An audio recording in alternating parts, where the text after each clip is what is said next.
السلام علیکم۔ اردو چلت رنگ میں خوش آمدید۔ آج لے کر آئی ہوں آپ کے لیے ایک بہت ہی خوبصورت اور دل کو چھو لینے والا افسانہ۔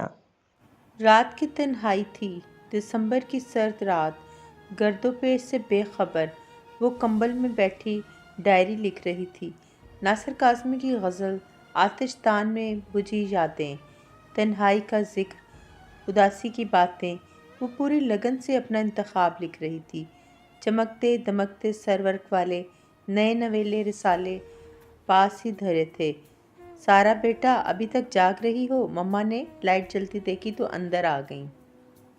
اس نے ماتھے سے بال ہٹائے اور سر اٹھا کر مما کو دیکھا۔ جلدی میں وہ رسالے چھپانا بھول گئی۔ جب تک وہ ایسا کرتی مما کی نظر پڑ چکی تھی۔ یہ پڑھائی ہو رہی ہے؟ مما نے غصے سے رسالے لہرائے اور جھپٹ کر ڈائری لی۔ یہ خرافات لکھتی رہتی ہو تم، مما چلائیں۔ اس کے بعد وہی ہوا جس کا خدشہ تھا۔ رسالے ردی میں دے دیے اور ڈائری چولہے کی نظر ہو گئی۔ سارا روتی رہ گئی، مگر مما کی سخت طبیعت کے آگے نہ آنسو کام آئے نہ کسی قسم کے جذباتی ہتھ کنڈے۔ پیپرز کے بعد اس کی شادی کا ہنگامہ جاگ اٹھا، سو ساری ناراضیاں، جذباتی ہتھ کنڈے، ڈانٹ ڈپٹ گہما گہمی کی نظر ہو گئے اور وہ دعاؤں کے سائے تلے رخصت ہو گئی۔ شادی کے چند روز بعد مما کو صفائی کے دوران اسٹور سے اس کے رسالے ملے تو بیٹی بہت یاد آئی۔ کیا تھا جو اسے رسالے پڑھنے، ڈائری لکھنے کی اجازت دے دیتی؟ مما کو پچھتاوے ستانے لگے۔ یہی تو عمر ہوتی ہے، پھر وہی زندگی کے جھمیلے، مسائل۔ مما کی سوچیں بھٹک رہی تھیں۔ بیٹیوں کے چھوٹے سے تو دل ہوتے ہیں جو ذرا سی محبت بھروسے سے کھل اٹھتے ہیں۔ مما کی آنکھیں جھلملانے لگیں جن میں ماضی کے دیے روشن ہو گئے تھے۔ نشاط کو وحید مراد، کشور کمار بہت پسند تھے۔ ایک ہیرو، دوسرا گلوکار۔ جاوید میاں-داد، عمران خان، جہانگیر خان آئیڈیل لگتے۔ زہیب حسن، نازیہ حسن کے گانے ڈیک پر گونجتے، سو اس کے کمرے میں انہی کے پوسٹرز، کیسٹس اور میگزین ہوتے۔ یہ نہیں تھا کہ وہ بہت آزاد خیال یا شتر بے مہار قسم کی لڑکی تھی، بس کالج کی لڑکیوں سے متاثر کچھ نوعمری کا جوش ابال وہ متحرک رہتی۔ کلائی میں رنگین بینڈز، پلاسٹک کی ڈیجیٹل گھڑی، اونچی پونی ٹیل اور چوئنگم چباتے ہوئے اپنا آپ بہت اپ ٹو ڈیٹ لگتا۔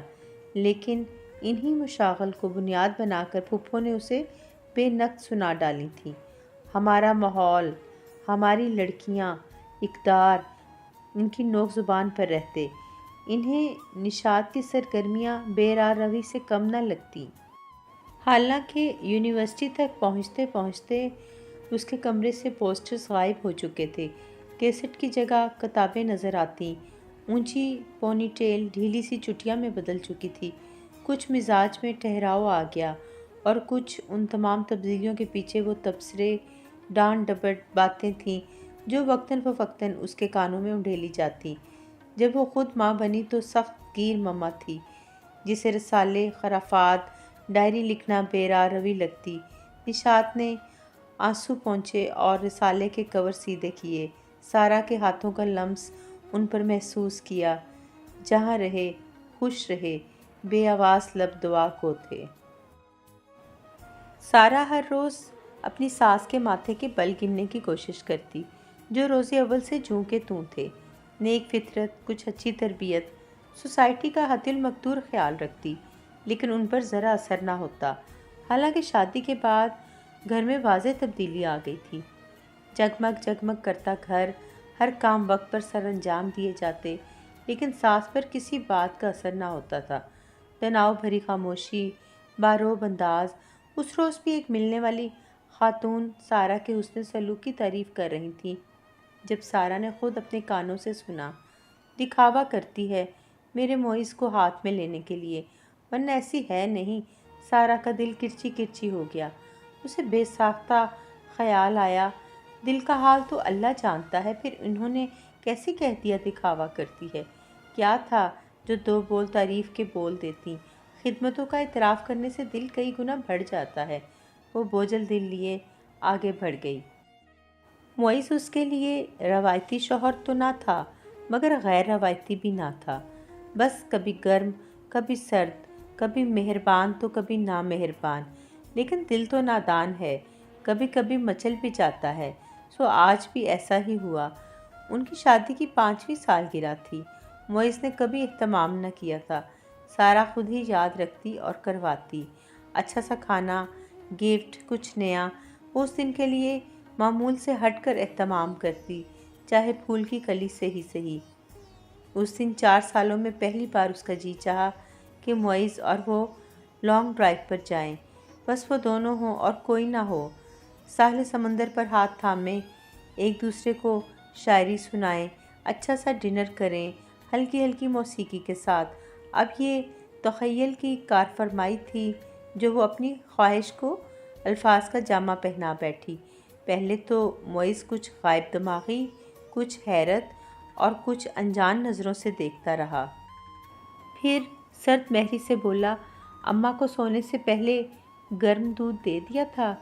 اگلے ہفتے فرحان کا ایڈمیشن کروانا ہے، اسے ٹیسٹ کی تیاری کرواؤ۔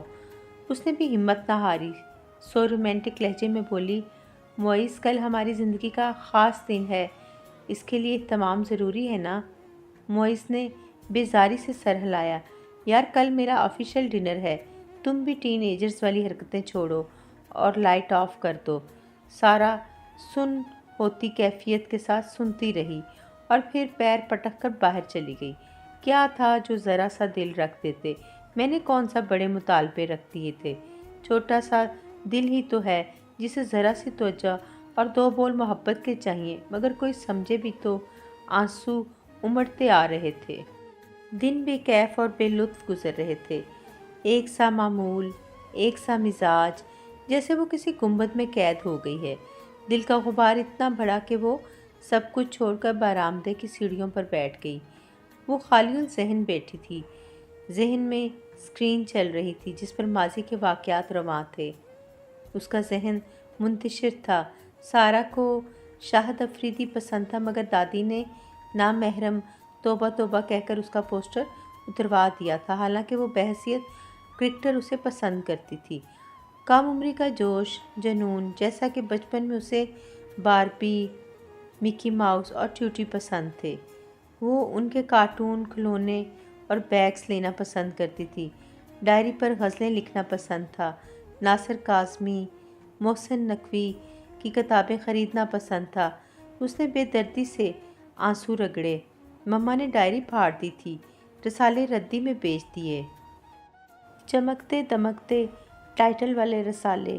ابھی تک غم تازہ تھا، اس کے دل میں ٹھیس سی ابھری۔ یہ دل تو چھوٹا سا ہوتا ہے، ذرا سی محبت اور مان ہی تو مانگتا ہے، اور بس۔ اگر مادی اشیاء، روپیہ پیسہ خوشیوں کے ضامن ہوتے تو شہزادیاں کبھی دکھی نہ ہوتی۔ وہ دکھے دل سے یہی سوچے جا رہی تھی۔ کبھی کسی نے اس کا اعتراف نہ کیا تھا۔ وہ بہو، بیوی، بیٹی، غمگسار، محبوبہ، دوست، سب کا کردار نبھاتی تھی۔ معز نے کبھی 2 جملے بھی نہ کہے تھے جس سے معتبر ہونے کا احساس جاگتا۔ اس کی آنکھوں سے سیل رواں تھا، مگر وہ بے خبر تھی، بس ذہن میں منفی خیالات کی یلغار تھی۔ بس اپنی زندگی، اپنی ذات کے بے مصرف ہونے کا احساس تھا اور کچھ نہیں۔ مما کیوں رو رہی ہیں؟ فرحان کب آیا؟ اس کی گود میں آ کر بیٹھ گیا، اسے خبر نہ ہو سکی۔ فرحان نے اپنی ہتھیلیوں سے اس کے گال صاف کیے، وہ نم آنکھوں سے مسکرا دی۔ یہ چاکلیٹ کھائیں۔ اس کے ہاتھ میں ادھ کھائی چاکلیٹ تھی جو اس نے سارا کے لبوں سے لگا دی۔ سارا کو لگا جیسے ساری تکلیف دور ہو گئی ہے، جیسے صحرا میں ٹھنڈی ہوائیں چلنے لگیں یا کڑکتی دھوپ برستی بارش میں بدل جائے۔ دل تو ننھا سا ہے، چھوٹا سا ہوتا ہے، جو ذرا سی محبت توجہ سے بہل جاتا ہے۔ ماؤں کے دل تو ویسے بھی ایک دم راضی ہو جاتے ہیں۔